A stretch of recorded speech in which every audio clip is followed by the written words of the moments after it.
fans, welcome back to Room 237 as I continue my review of 1920s silent films. And for this, I'm going back to 1927 with Universal's The Cat and the Canary, which was directed by Paul Lenny, who in the 20s did several very influential films. Man Who Laughs, The Last Warning, which he would team up again with actress Laura LaPlante, who's the star of this. And before all that, he did a film called Waxwork, which very influential. That's one I still need to get. And unfortunately for Laura LaPlante, she was a huge starlet in the 20s. She did fairly well when sound came in, but of course, with sound came a bunch of new talent that kind of overshadowed her. And I believe her last film was a John Wayne film in 1931.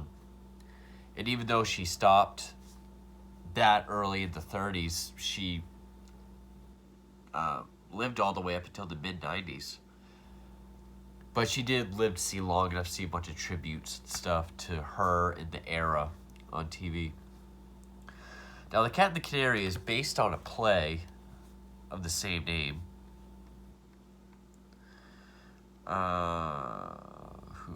Black comedy play, the same name, by John Willard. Yeah, I know I sound terrible, of course.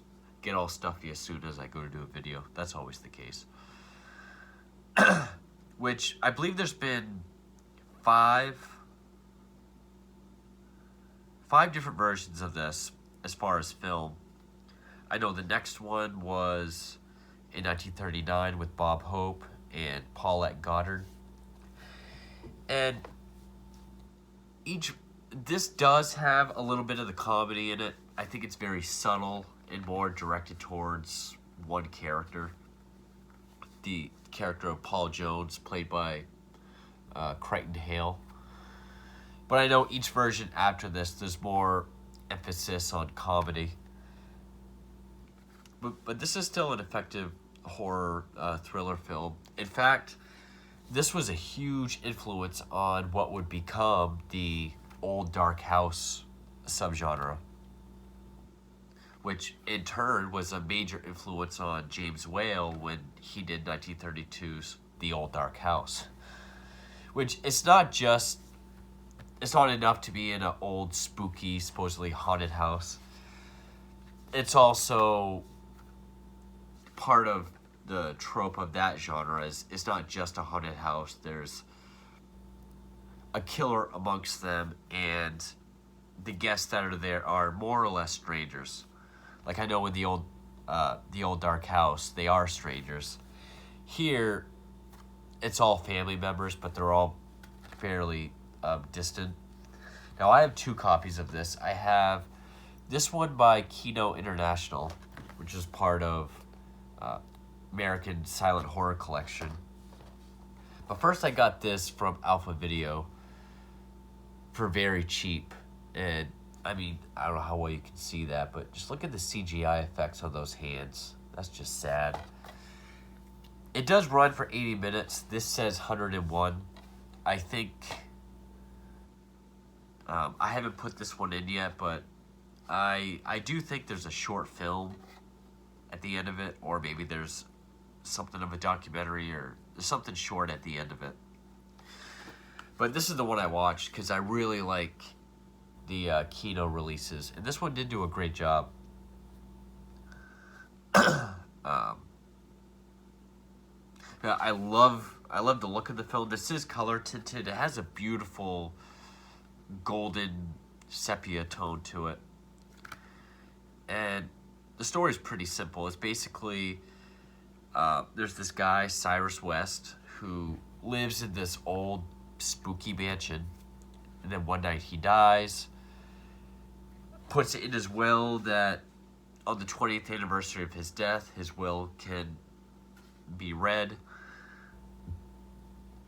So then 20 years later, his family have gathered, and they all, at first they await the announcement of the will for who's going to get the house and the family fortune. But I love the opening. It's very creative. Definitely has a great horror atmosphere. This is definitely one of the more atmospheric of the horror films of the 20s. Up there with certainly Nosferatu and Cabinet Dr. Caligari. It does have a lot more atmosphere than, say, He Who Gets Slapped or The Man Who Laughs. This one really immerses you in the haunted house atmosphere. Like the way the titles are revealed, there are these gloved hands that are like pulling away cobwebs, and that reveals the title. The first shot is of the mansion itself. It looks like a painting, like a matte painting, but it's like all these, it kind of looks like a castle with all these high, pointy roofs. And then we get a shot of the guy, West, kind of in a chair, and then superimposed over it are these black cats who are kind of like swatting down at him, and he's kind of trying to wave them away. Of course, it's superimposed. We're supposed to get the idea that he either is crazy or everyone thinks of him to be crazy. But it's also symbolic because it states in his will, my family has been after my wealth like a group of cats to a canary. So obviously the cats are not there. They are not the ones that kill him. It's just a very cool looking image after we get that nice image of the pointy roof castle mansion with that beautiful sepia tone. And then 20 years later, it opens up. I believe it's his lawyer or his estate agent or whomever, played by Roger Crosby, played by Tully Marshall, who was also in He Who Gets Slapped. It's his lawyer. He's there with the caretaker of the mansion named Mammy Pleasant, played by Martha Maddox, who looked kind of familiar.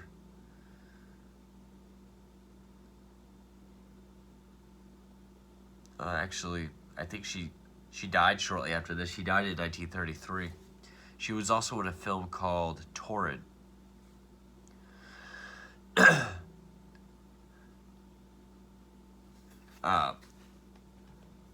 Crosby goes into the safe and he sees that there's a moth in there. And he says, I locked this up 20 years ago. Now there's a moth. Like, how did that get in there?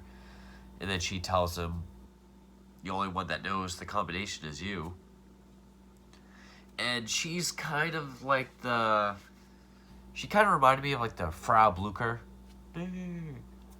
character from Young Frankenstein. Like, she's obviously creepy looking, and she sort of delivers the vague and cryptic kind of lines.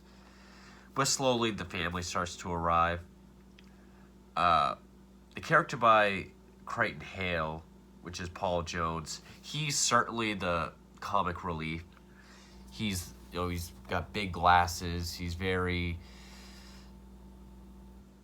over the top, even for a silent film. Neurotic. He's kind of like the scaredy cat, the clumsy kind of character. Then Laura LaPlante. And then there's Aunt Susan, another woman with her, and then two male characters. They all show up. Crosby reads the will. It says it's all left to her, but she has this second envelope that she has to read alone before she goes to bed. But also in the will, it says that her sanity will be tested because, my family's always thought me to be insane. I want her to get checked. If she is unsuitable for the inheritance, it will go to a secondary person whose name is in her envelope. So, of course, the whole family's upset. And throughout the movie, they kind of try to conspire to get her to go crazy. The only one that's seemingly on her side is the Paul Jones character, who hints that he's a love interest. It doesn't say how distant all these people are, family-wise.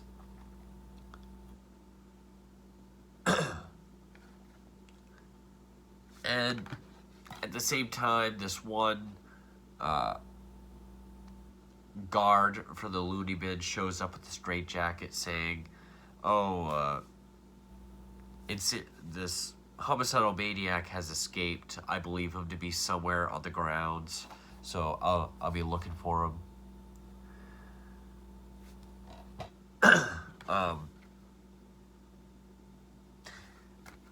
Not really too much to say other than that. I mean, I thought it was going to be a higher body count of a film. It is kind of a trick mansion, like the secret passages will open up. Like, she's talking with Crosby. She had just found out, read her envelope, and there says something about diamonds. But as Crosby's talking to her, the secret passage opens up and he gets taken in behind it. And yeah, I mean, I guess the killer's kind of cool looking. It obviously looks fake, which makes sense when you get to the ending. Has like these really hairy hands with like long Nosferatu fingers with sharp nails. Also in the will, it mentions the cat and the canary metaphor. She screams when she realizes Crosby's disappeared. Paul kind of believes her. Everyone else thinks she's going crazy. But then you get probably the most iconic shot in the film, which is she finds the diamonds. It's this big, beautiful necklace. She puts it on. She's laying in bed, and it's like one of those beds that has like the post with the top on it. The curtain of the headboard is there, and there's like this passage in behind the headboard. And we see the hand come in from around her and like grab the necklace and disappear. Also, I love the score to this. This is one of those scores where like whenever something like happens, there's like a crash of a cymbal. Also, I think there's a scene with her and Crosby. The music really reminded me of the main theme to Godfather. At least that's what I was thinking of. And that's really all that gets killed, really.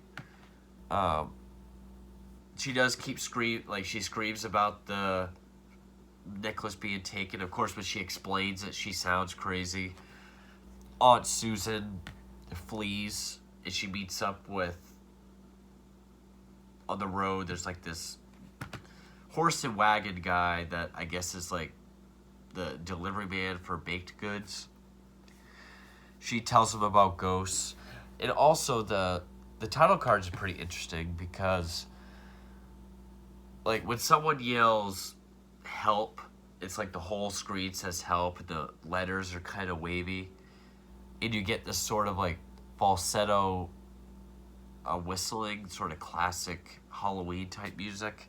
Like imagine whistling but with like a vibrato, which is also part of the score, like when the hands are coming into the scene.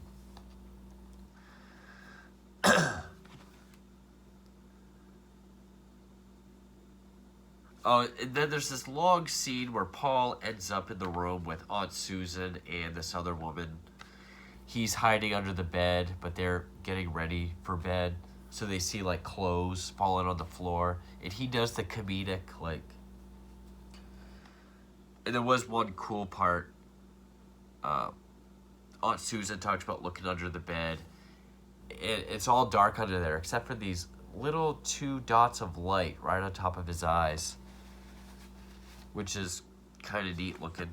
But then when the younger woman looks, she can tell it's him. She pulls him out. and we see Aunt Susan's face, like, all angry. But then when the title card comes up, it kind of has, like, the font for Dr. Caligari, but it turns into, like, the hashtag symbol, exclamation point, and then it looks like a white marker is just going crazy. And then eventually, Paul is with her. Then Paul, like, leans against the wall or whatever. He goes through a secret passage. And then that's when we first see the maniac who attacks him. Doesn't kill him, but leaves him for dead. And then he goes out after her. Have a long scene where she's by the window and the hand comes around to, like, grab her.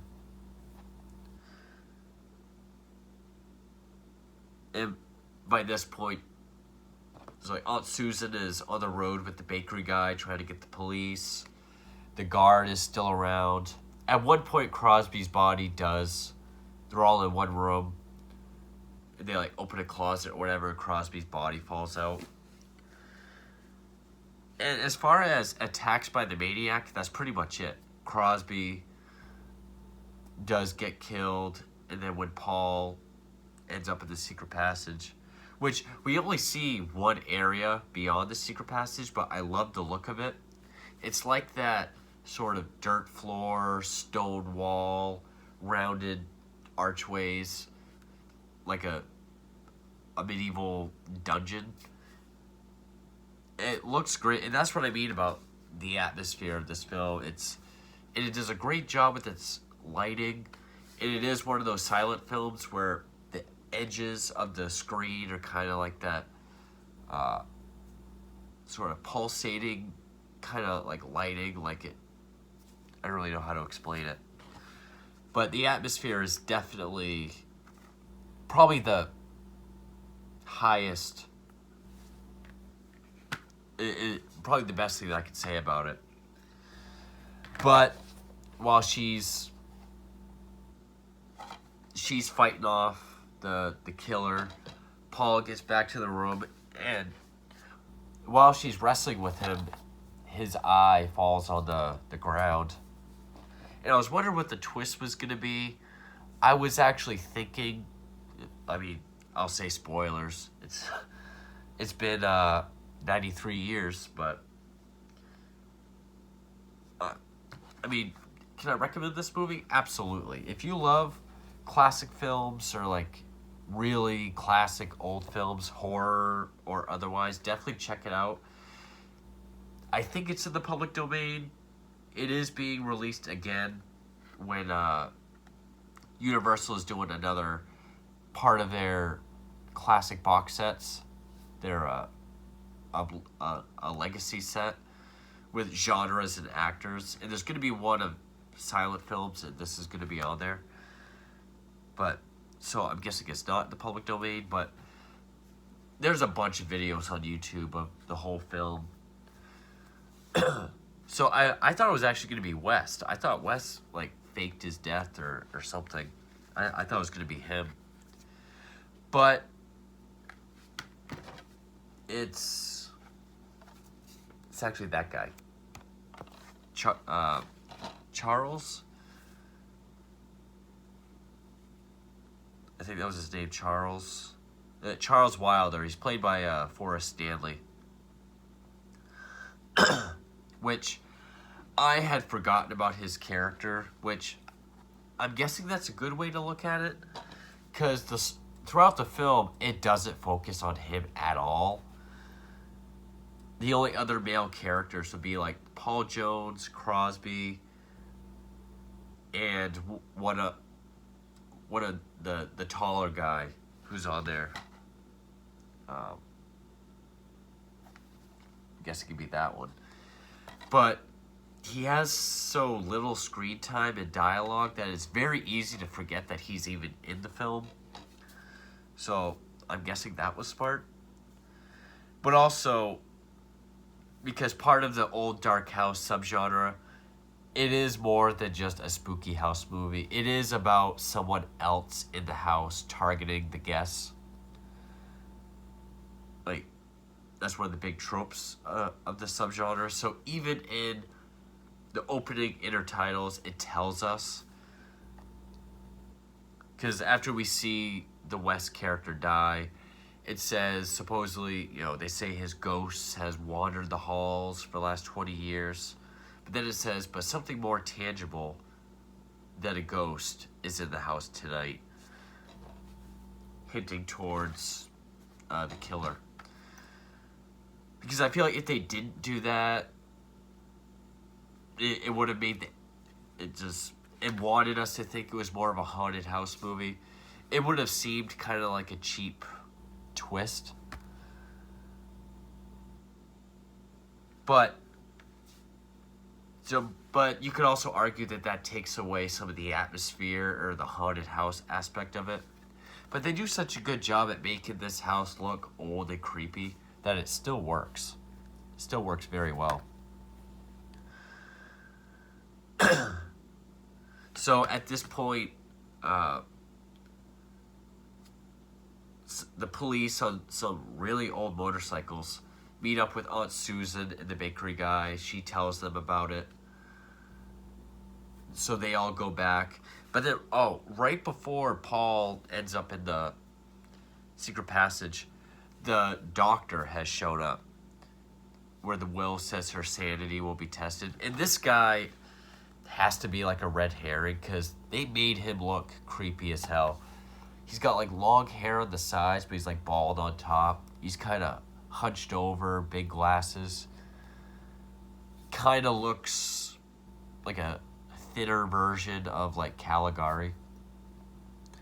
And of course, when she explains everything that's happened, like a hand coming out of the wall to grab my necklace, he thinks she's crazy. But just at that point, someone else comes in saying, Aunt Susan is missing, and more people to come in the room pretty much backing up what she's saying. And then right when everyone comes in, they've subdued the killer. And then that's when they take his hat off. And I like the build-up because like his head's down. They show some people's reactions. They take his hat off, show some more reactions. And then when he picks his head up, we see that is the Charles character. They've also got the guard. They're holding his arms behind him. Because either he really is a guard, or he was just a guy that Charles hired to look like a guard. Because they were trying to drive her crazy. Because he knew he was the second name in the second envelope. And of course then he admits that Charles killed Crosby. So they take them away. Paul he does get the diamond necklace and the envelope back from the police. He goes in a room, he gives it back to her. A couple other people come in, and we see like a chair back to and arms kind of like waving them away. They leave. And it ends with her sitting on his lap, each with one arm like waving behind him for people to leave. And he's like, the mansion is yours, but you don't want to live here alone, do you? And she smiles and rests her head on his, implying that they're going to get together. Again, I don't know how distant they are family-wise, but that's where it ends. And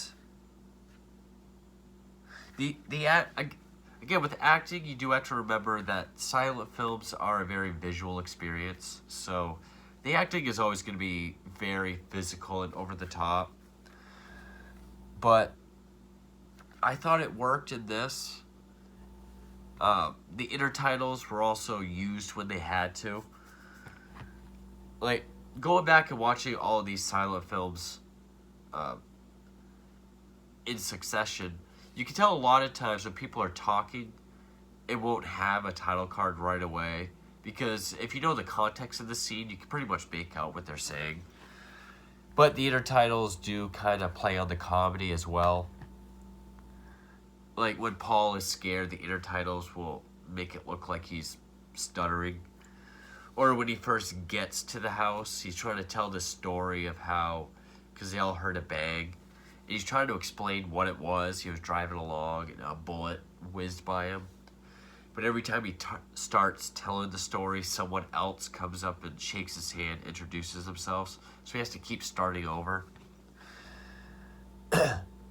So, even though this is probably the most horror film of all the Cat and the Canary adaptations, it still has this comedy. But I think it did the smart idea of really, and again, I haven't seen any of the other ones. I can assume there's more comedy throughout the film itself, whereas in this one, it's more on the Paul character, which I appreciated.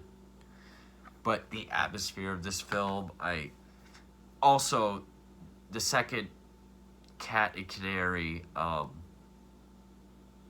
the use of that metaphor is when they first meet the guard who's looking for the escaped maniac.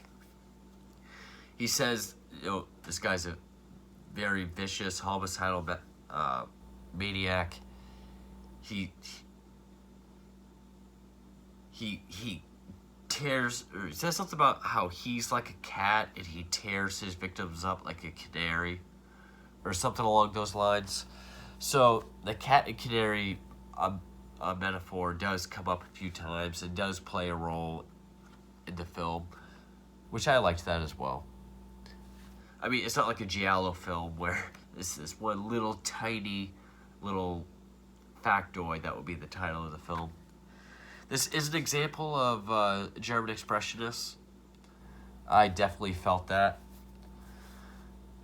But I really loved like that establishing shot of the mansion where it kind of looked like a painting, just that gothic, old, like, almost looks like it's straight out of Transylvania. But also, like, just the superimposed shots, like Wes with the giant cats over him. Or like when the first guest arrives, we see Crosby talking to the caretaker. And then superimposed on like this side of the screen, you see a gloved hand hitting the door knocker. With like all the,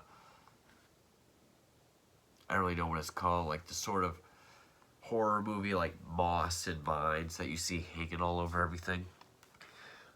But this movie has a ton of atmosphere. If you like either haunted house movies or spooky house movies, or like the old dark house type model, which this is the model for, group of strangers more or less in a supposedly haunted house, but there is a killer in there after them. Great example. I would say I do like James Whale's The Old Dark House more, but I really did enjoy this film. Definitely one of the more atmospheric films of the 20s. But I definitely enjoyed it. I seriously meant for this to be shorter than it is. I apologize for that. Apologize for the length and how I sound, but Cat the Canary, really enjoyed it. Thank you for watching.